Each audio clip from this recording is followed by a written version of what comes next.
Hello, welcome to Talk of the Town. I am your host, Abby on the Avenue, Marketing Director for Appleton Downtown Incorporated. Talk of the Town is a podcast where we shine a spotlight on the people, places, and passion in our community. Each episode, we engage in meaningful conversations with community ambassadors and local business owners as they share their stories about what makes our district thrive. Whether you're a history buff, foodie, music lover, or something in between, there's something here for everyone. Join us as we uncover the stories of what makes Downtown Appleton one great place. Welcome back, everyone, to Talk of the Town. Today, we're diving into history and even prehistory right here in Downtown Appleton. I am joined by Chase and Amelia from the History Museum at the Castle. They are both paleontologists and have been the drivers for bringing a brand new exhibit to the museum, unlike anything they have had before. But we'll dive into that a little bit later. For now, please help me welcome Chase and Amelia. Thank you for coming on. Yeah, of course. Yes, we're so excited to talk to you guys today about the new things that are coming to the museum. But before we talk about that and dive into the museum aspects, why don't you guys briefly tell us a little bit about yourselves? Where are you from? What were you doing before this? A little bit of your educational background, because you have some very unique jobs, and we want to tell our viewers a little bit about that. Sure. So my name is Dr. Amelia Zietlow. I am from Milwaukee originally. I did my undergraduate degree at Carthage College down in Kenosha, where I majored in biology and first started working on paleontology. After that, I did my PhD at the American Museum of Natural History's Richard Gilder Graduate School in New York City. And after that, I was able to come back here to work for the castle. Previously, my research experience was focused on mosasaurs, which are a group of extinct marine lizards. If you've seen the new Jurassic movies, it's the one that jumps out of the water and eats the shark. Okay. So those guys I've written many hundreds of pages about. But yeah. Very cool. How did you kind of get into this line of work? It's obviously a very unique path, and where did you get started with it? When did you decide this is what I want to do with my life? Not until much later than most people would think. A lot of people in paleo kind of grow up loving it, knowing that's what they want to do. Yeah. Not that I didn't love dinosaurs as a kid, but my plan A was to be a pilot. Oh. But it turns out airplanes are expensive. And I couldn't afford flight school, so instead I decided, okay, I'll do, a business degree, something just to kind of pay the bills. But it just didn't hold my interest, like animals and nature did. Yeah. So I wound up swinging into biology. And at Carthage, they had electives where you could learn about paleontology. There's a paleontologist there that taught them. And I thought, that'd be cool. That's kind of what college is all about, to explore interests, just for fun. Mm-hmm. And it was great. And it also, I didn't know there were jobs in paleontology. Coming from a family where, we don't have scientists in my family mostly, I had no idea how any of this worked. Mm-hmm. But having my advisors at Carthage tell me, no, you can, it's hard, but you can do it if you really, want it. Yeah. So they motivated me and helped me get into graduate school and kind of work until where I am now. That's very awesome. Yeah. I feel like the only time I've heard about paleontology is through the show Friends. Yeah.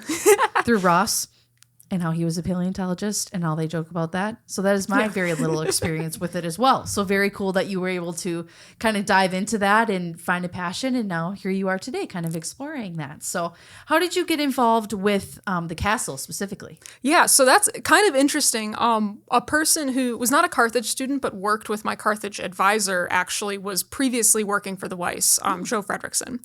And we met up at a conference once, and he was telling me not about that the Weis was closing, because I don't think that had happened yet, but he knew he was going to be leaving. And he just kind of kept me in the loop on the happenings and when the job was coming up, because something that I've been open about my entire career is that I wanted to wind up back here in Wisconsin, because I think it's important to bring what I've learned elsewhere, back to the community that I care about, especially in a state like Wisconsin where fossils are kind of everywhere, but not as accessible as out in the West where there's dinosaurs everywhere. Sure.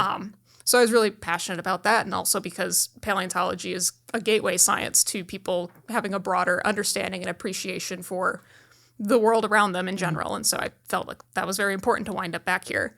And it just so happened that this job came up, and it turned out it went well. Very cool. Awesome. I love that. Well, what about you, Chase? Sure. So I guess I'll start with my background. Yeah. So I'm actually a Texas native. Kind of like Amelia, I started with more of an interest in biology. My major at Texas State University was in biology with a minor in geology. There is no paleo program there. But I'd wanted to be a paleontologist since I was a little kid, since even before the first Jurassic Park movie came out. And that was totally inaccessible to me, sort of in rural Texas. But my parents were very supportive. And I ultimately, again, went to Texas State, got my degree, realized kind of like Amelia, that, what do you do as a paleontologist? What are the jobs that are available? And what I ended up doing, I was working sort of a 9-to-5 job, and I began volunteering at a museum collection in Austin, Texas. So at the Non-Vertebrate Paleontology Laboratory in Austin. And that eventually turned into a paid position and expanded out into 2 other labs. I was also working at the ichthyology lab, which is basically fish. I would go do fish field work, as well as volunteering as a fossil preparator. So I would actually dig some of the stuff out of the rock after it's been brought in from the field at the vertebrate lab there. So I did that for about 5 years, just basically gaining experience in museums, museum collections, this sort of thing. Before in 2017, I went on to get my master's degree at Fort Hays State University, so I started in Texas, moved north to Kansas, and I got my degree there, but I also worked in the museum there. They have a very nice museum called the Sternberg Museum of Natural History. I worked for a time as a curatorial assistant, cataloging things, photographing things, 3D scanning things, this sort of stuff. Yeah. Really important behind the scenes work for the actual people who do the research. And during my time there, my primary research was actually on fish, so a little less charismatic than giant ocean lizards. But I studied actually fish from the same time period as mosasaurs and actually coexisted with mosasaurs, some of the biggest predatory fish that ever lived. And I then went on to get my PhD at the University of Wisconsin-Milwaukee, working on an even more obscure group called amphibamids, which are this tiny ancient group of amphibians, basically. But they're the group that more than likely all modern amphibians, all the frogs and salamanders you're familiar with, probably evolved from. I hope there's no quiz after this. Yeah. So I've actually am technically still a student there. I've essentially finished, but I'm wrapping up writing my dissertation, which will hopefully be finished within the next few months, at which point I will formally graduate. But that was sort of my trajectory from deep south to Midwest. So all the way up here in the cold. I've become quite cold resistant during my time here. So. That's good. I'm glad to hear that for sure. Yeah. So how did you get involved with the castle?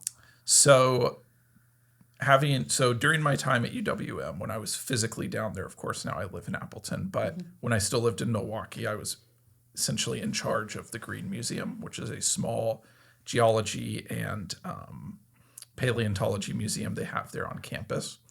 And some of the same folks who were associated with the Weis Earth Science Museum were also associated with the Green Museum. So I kind of picked up through the grapevine that the Weis Earth Science Museum was unfortunately closing, but that also kind of put me in a good position to know when the jobs were available and able to be applied for. So that's kind of how I heard about it. Yeah, absolutely. Yeah. And as we're kind of talking about that, we'll dive into that transition a little bit later. But if we can introduce the History Museum at the castle a little bit for those who haven't visited before. I think you guys had just started not super long ago at the castle, right?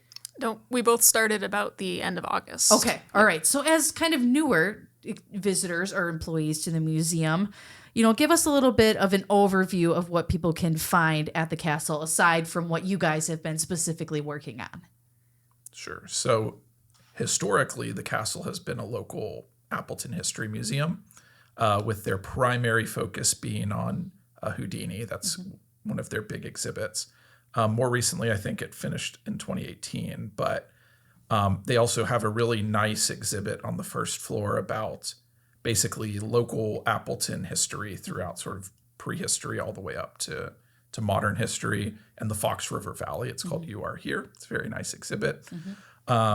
They also previously had so the reason it's called the History Museum at the Castle is that it is in a former Masonic temple, and they had a display called Castle Curious, which was essentially a display about the history of the building itself. Yeah. We have since driven that out in place of a mineral gallery on the third floor, which is already open and available to the public right now, but has many of the minerals that were actually on display at the Weis Museum. Nice. Very cool. Yeah. And I know that, exhibits kind of change or rotate and different things like that. And you kind of had already mentioned something that makes, the castle unique that I know a lot of people will come to us to talk about is the Houdini exhibit. And this is actually the 100th year since his passing here in 2026. So we're doing a lot of celebrations and things like that of Downtown Appleton, as, Houdini is kind of coined for being from the Appleton area and doing a lot of the things. So that's a very cool exhibit that people really like to kind of check out. And what did you guys think when you first saw that exhibit? I think it's very fun. There's a lot of interactives in it. And so, you get to, lock yourself in a box and try to, lock pick things, I think. There's another one where you have to see, it's this metal thing that gets cold. And you have to, time yourself. There's a whole bunch there's a lot more in there than I thought. Yeah. I don't think I'd ever actually been to Appleton before I got this job. Oh. Very nice. And, I've loved it so far. But I remember being surprised by how much was in the building. Because from the outside, even though it's a castle, it feels small, especially coming from the museum that I just came from, which is Sure. a monster. Yep. Absolutely. I was really impressed by everything and the depth of things that are in there. Yeah. Yeah. It's very beautiful. Obviously, like you said, from the outside, it does look like a big castle. And a lot of people kind of drive by it and ask about it and kind of what is that? And asking about the history about that. So thank you, Chase, for kind of diving into that. But let's dive a little bit deeper into kind of your specialties and how you guys were the drivers behind bringing the Weis Earth Science Museum to the castle. Previously, it was in Appleton inside of the UWO Fox Cities campus, which unfortunately shut down last year. But the History Museum has stepped up to ensure the mission and the collections are preserved in the Fox Cities where they belong. So this is great for visitors, as it will give them a really well-rounded experience and when they come in the castle to see all the great things we just talked about, but now kind of this exhibit as well. So I'm going to assume that this was no small feat to, bring all the things from the Weis over to the castle. So let's talk a little bit about that process, because obviously that's where you guys came in and how you were brought in on the team. And let's talk about what a project like this actually entails, because I couldn't even imagine. I mean, it's not like the moving we know where you just pack your stuff up in a box and put it on the truck and bring it over. There's a lot more that goes into it.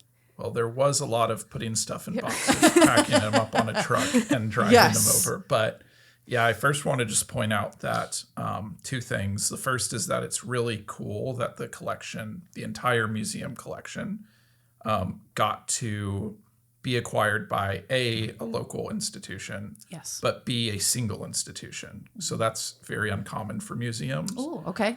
Museums don't close terribly often, but when they do, a lot of times the material gets dispersed. Sure. Four corners of the world. Okay. Some may get sold off, some may get thrown away. Yep. Some may end up in multiple different museums. So the fact that all of it went from point A to point B is really cool. And the second thing is, Amelia and I were out there every day working, but there was also, depending on the day, anywhere from 4 to 7 volunteers from the community that were working to help us. And it literally would have been impossible without community member support. Just doing it for the passion of being out there and helping do this. Yeah. That's awesome. Working on our timeline that we had was to be out by the end of the year, December 31st, and we made it out December 30th. So look at that. Ahead of schedule. But also to really emphasize the help that we had was critical. I cannot imagine not having our volunteers to help out. Yeah. Just the two of us, it would have literally been impossible. Well, we would have gotten it done eventually. Eventually, right. But on a bit of a longer timeline for sure. And we also had help from Myron Construction, who helped move all of the heavy stuff, because there was no way in heaven Right. to be able to move. Some of these cabinets weigh literally 1 ton, 2,000 pounds. Oh my gosh. And there is between 20 and 30,000 specimens in the collection total. Wow. So all that got moved in from basically August 20th to December 30th. See, that was so that's pretty quick. Yeah. Wow. I didn't realize it was that fast. And we're still unpacking, but as of right now, nothing's been damaged in the move so far. Knock on wood, Chase. Gosh. But that's awesome. That's truly amazing. And I like how you brought up kind of the integration of the two and kind of explained how that isn't normally a common thing, because it's not obviously something that we as individuals who maybe aren't in the museumscape can understand or know how some of that would work. So I think when a lot of people heard about, that this was happening, they weren't really sure what was going to happen, where everything was going to go. They were, obviously everybody was disappointed about this when it closed and kind of what was happening with it. But I think this was, a really great way for that museum to be still, that exhibit to still be here in the Fox Cities and to be able to conjoin it with the great efforts that the castle already has going on over there. I think it's really, really great and a great way to bring you guys on as well. So Yeah, I would say it's definitely the best of a not great situation. yes. Because like Chase says, a lot of times specimens can just get lost.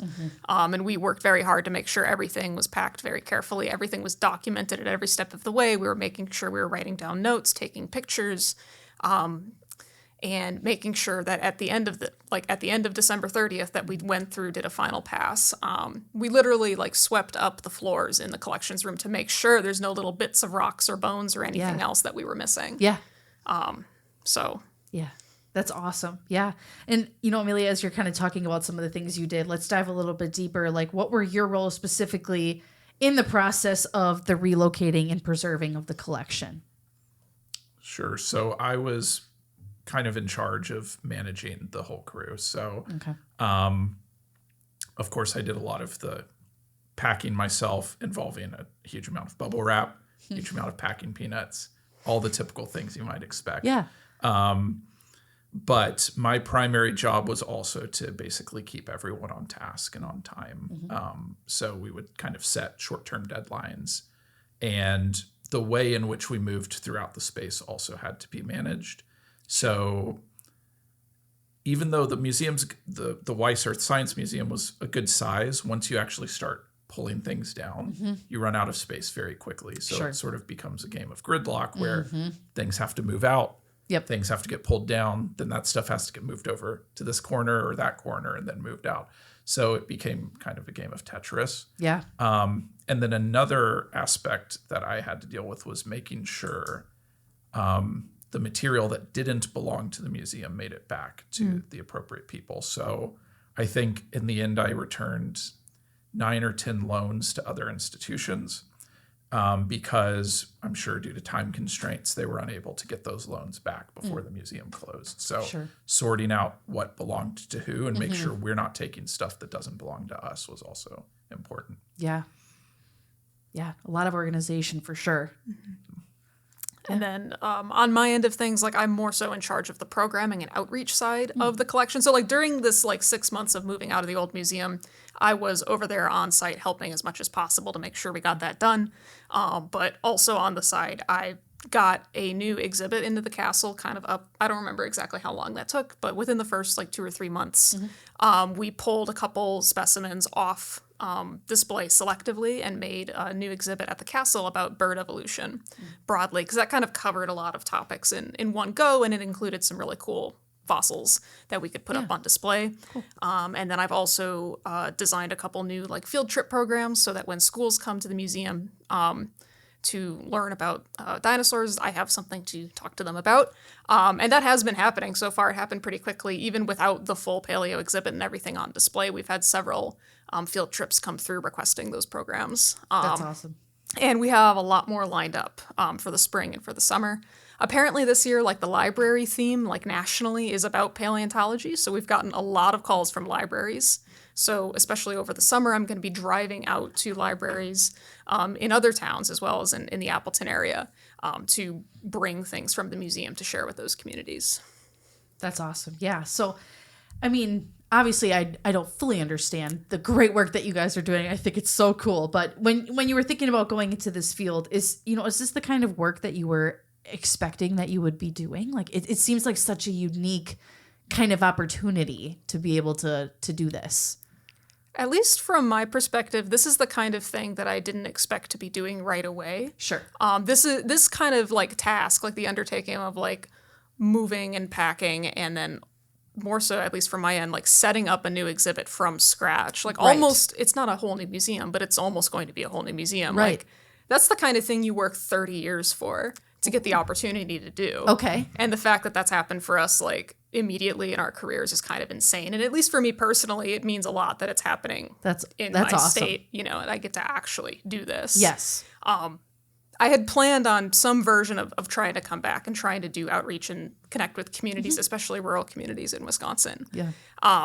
But given the climate of science research and funding right now, that was very unstable. And just the fact that Wisconsin and I'm sorry, let me restart.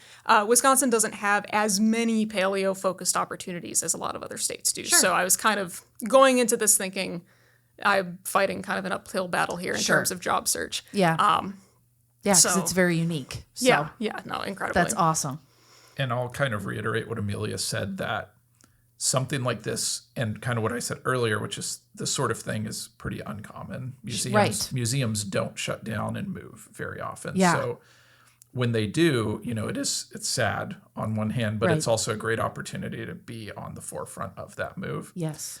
For me, because I've been working in collections since about 2012.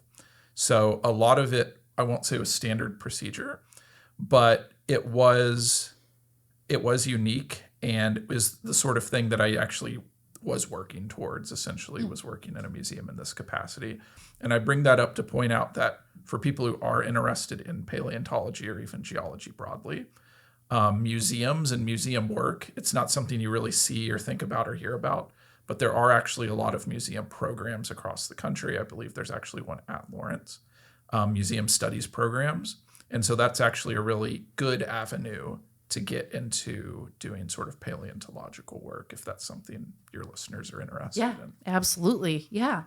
So as we're kind of talking about the move, and I think you had said that everything has made it over to the castle, you said at the end of the year. So now that everything has arrived at its new home, like what happens next?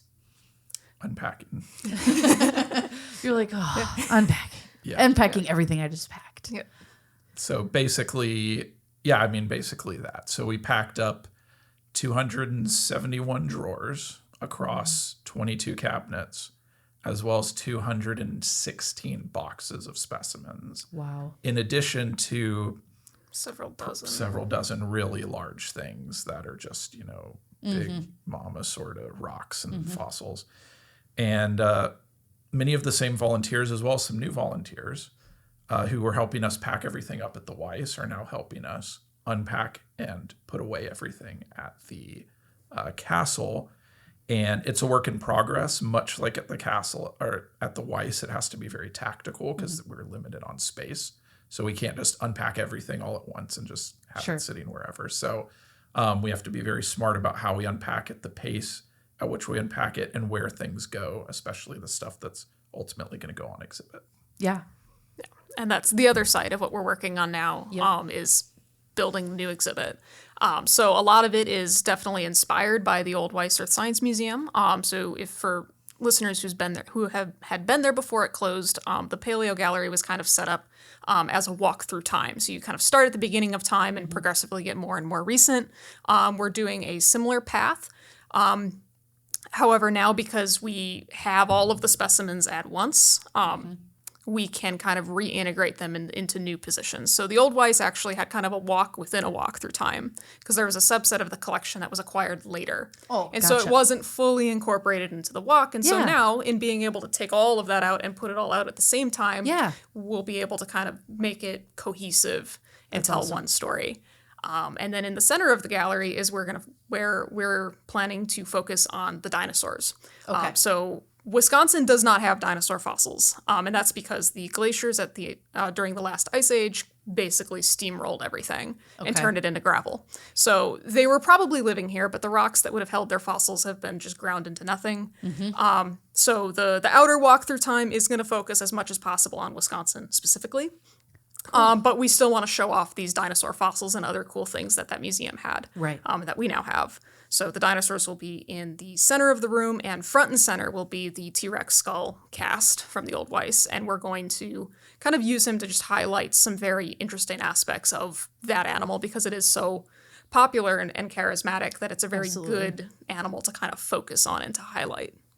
Yeah, that's awesome. Cool. Well, thank you. That was leading into my next question. I'm kind of asking about, what people can expect when they're coming in. So when, as you were just kind of you did kind of just explain this a little bit, but I'm sure that, you still had to be very selective about what pieces you were featuring when you were launching this at the castle.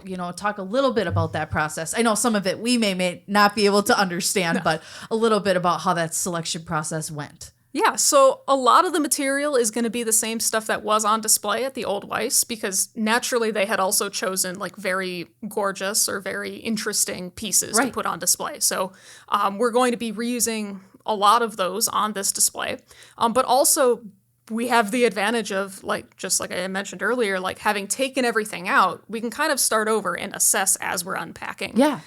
So like the majority of museums on Earth, like 90%, give or take, of the specimens in the museum are actually in collections and not on display. Okay. So as we're packing and unpacking these drawers in the collections, we're making notes of things that might be interesting or different to include.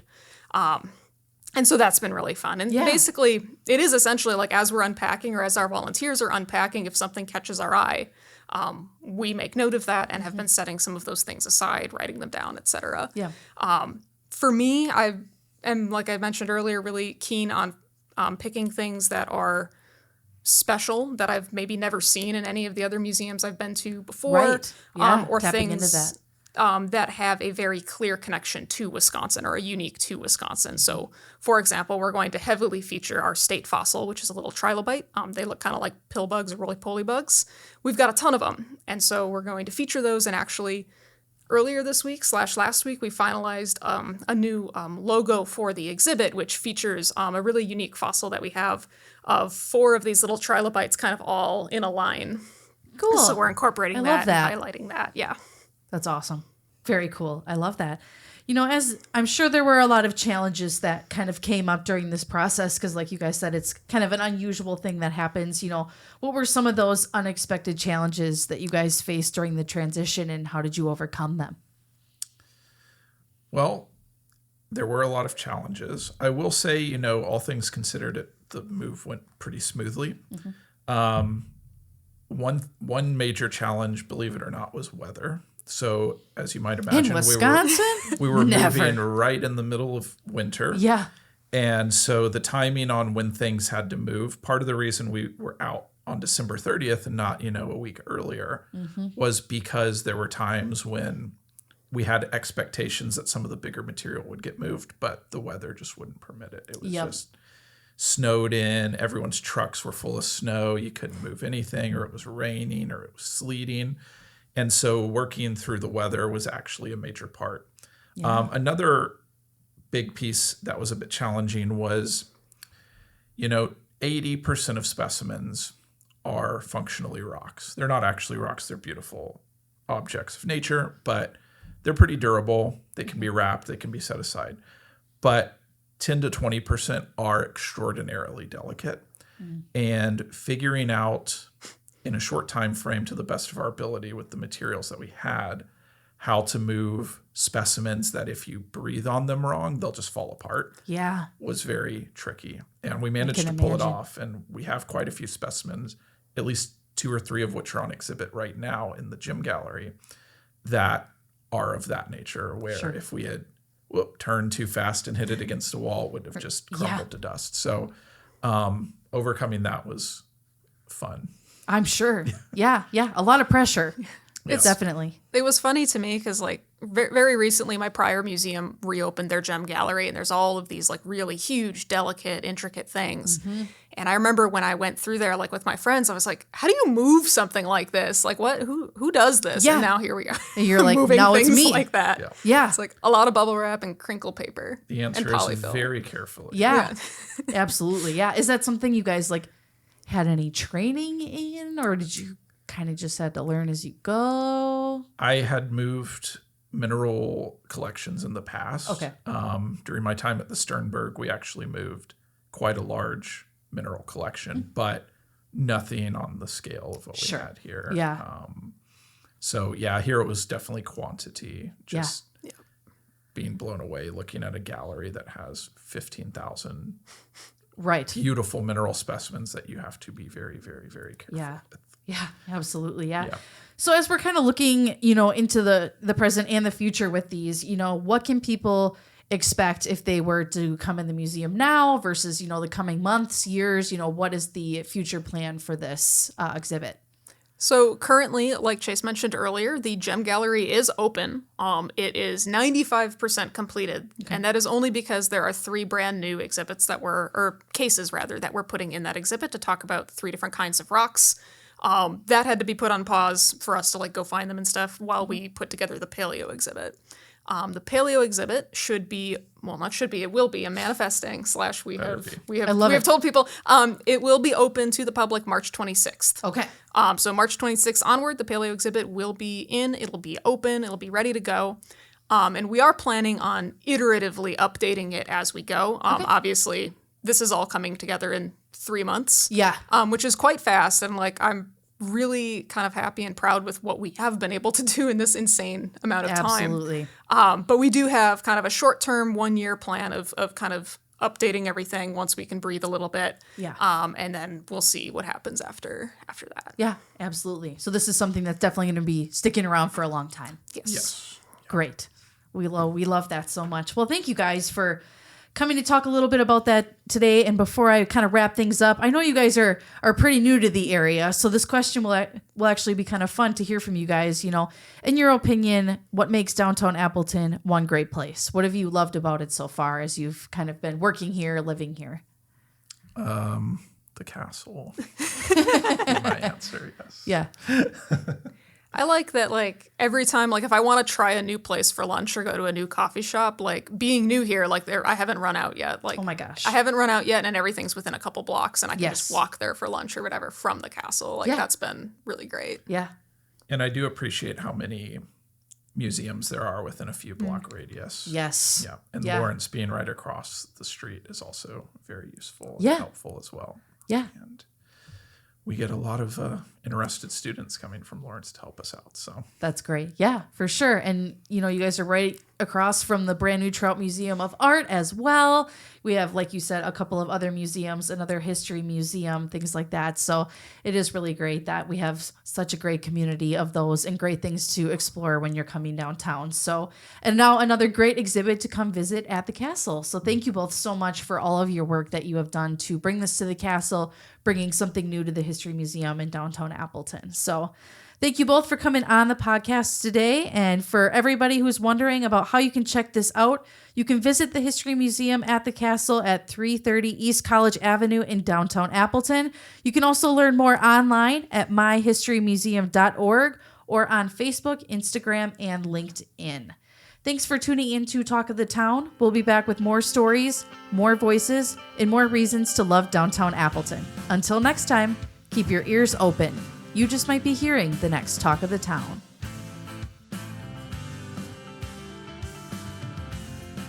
This episode is brought to you by J. Geiger Consulting, a consulting firm specializing in J.D. Edwards Solutions and proud sponsor of Appleton Downtown Incorporated.